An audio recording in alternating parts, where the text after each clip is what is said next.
राजनीतिक माहौल में एक्शन, इमोशन, ड्रामा और सटायर सब दिख रहा है। तो चुनावी बयानबाजी के चटकारे हमारे दर्शक भी लगा सके, इसे ध्यान में रखकर हम आपके लिए कुछ ऐसी ही चौकस खबरें लेकर आपके सामने हाजिर हैं। तो चलिए आपको लेकर चलते हैं चुनाव की चौकस खबरों के सियासी सफर पर।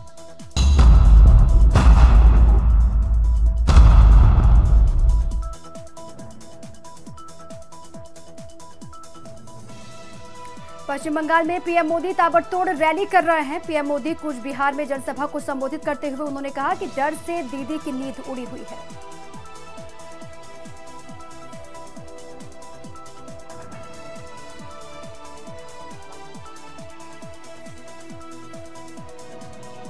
तेलंगाना 2019 के इस चुनाव में हर बीजेपी उम्मीदवार को आप जो वोट देंगे, आपका वोट ये चौकीदार को मजबूत करेगा।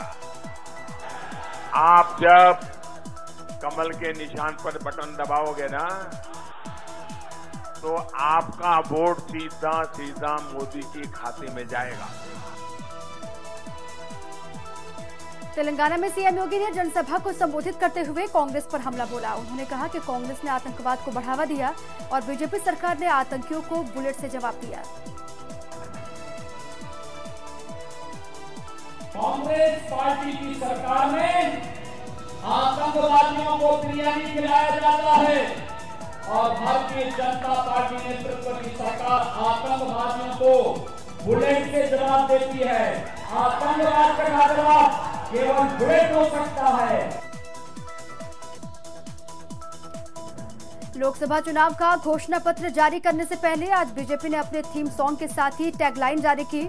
एक प्रेस कॉन्फ्रेंस में वित्त मंत्री अरुण जेटली ने ऐलान करते हुए कहा कि भाजपा इस चुनाव में इस नारे फिर एक बार मोदी सरकार के साथ चुनावी मैदान में उतरेगी।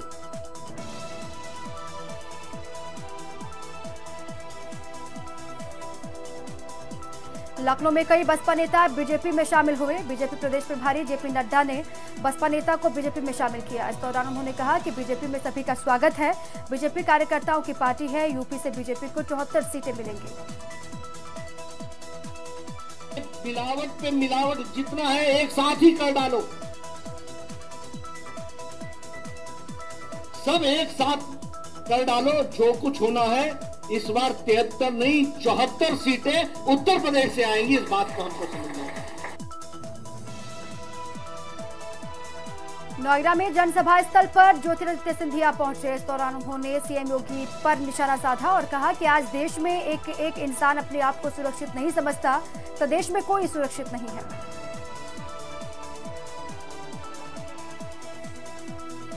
जहाँ किसान सुरक्षित नहीं, नौजवान सुरक्षित नहीं, महिला सुरक्षित नहीं, आज एक इंसान अपने आप को सुरक्षित नहीं समझता। सहारनपुर में महागठबंधन की संयुक्त रैली की गई। इस दौरान Sapa supremo Akhilesh Yadav, Basapa supremo Mayawati, RLD प्रमुख चौधरी अजीत सिंह मौजूद रहे। मायावती ने बीजेपी सरकार पर हमला बोला। उन्होंने कहा कि अगर बीजेपी ईवीएम में गड़बड़ी नहीं करती है तो गठबंधन की जीत होगी। इस बार चुनाव में यहाँ खासकर उत्तर प्रदेश से भारतीय जनता पार्टी जा रही है और गठबंधन आ रहा है। शर्ते यदि इन्होंने इस चुनाव में यहाँ फिर से वोटिंग मशीनों में कोई बेईमानी व गड़बड़ी आदि नहीं की। बीजेपी पर मायावती ने हमला बोलते हुए कहा कि इस बीजेपी सत्ता से बेदखल होने वाली है। इनकी चौकीदारी का नाटक धरा का धरा रह जाएगा।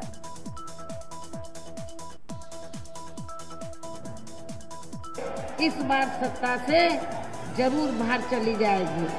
भारतीय जनता पार्टी इस बार सत्ता से जरूर बाहर चली जाएगी। इनकी चौकीदारी की नाटकबाजी भी इनको नहीं बचा पाएगी। इस चुनाव में इनके सभी छोटे बड़े चौकीदार भी मिलकर अपनी कितनी भी ताकत क्यों ना लगा लें। मायावती ने यूपी सरकार पर हमला बोला और कहा कि योगी सरकार को भगाना होगा। देश प्रदेश के हित में बीजेपी कांग्रेस को वोट ना दे। मुस्लिम समाज अपना वोट बीजेपी को ना दे।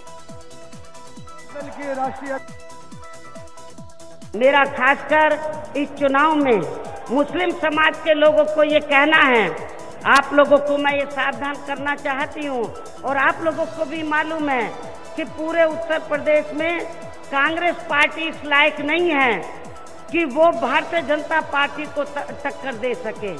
गठबंधन ही इस लायक है कि वो भारतीय जनता पार्टी को टक्कर दे सकता है। मुस्लिम समाज के लोगों को मैं ये बताना चाहती हूँ, आप लोगों को अपना वोट बांटना नहीं है, बल्कि आप लोगों को एक तरफा अपना वोट आरएलडी के उम्मीदवारों को ही देकर तो आप लोगों को इन्हें कामयाब बनाना है। सपा सुप्रीमो अखिलेश यादव ने पीएम मोदी पर तंज कसते हुए कहा कि इस बार सबकी चौकीदारी भूल जाएंगे। देश के गरीब, पिछड़े और किसान बीजेपी के सभी चौकीदारों की चौकी खींचने का काम करेंगे।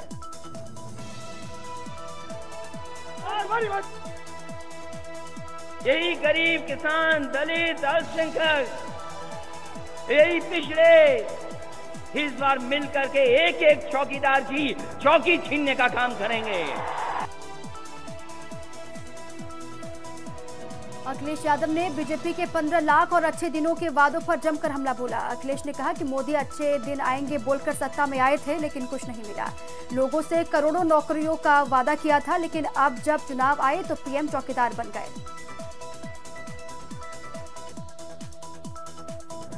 वो अच्छे दिन का भरोसा किया, वो 15 लाख का भरोसा किया, वो करोड़ों नौकरी का भरोसा कर लिया, और फिर चुनाव आया है तो कहा जा रहा है कि हम चौकीदार बन करके आए हैं।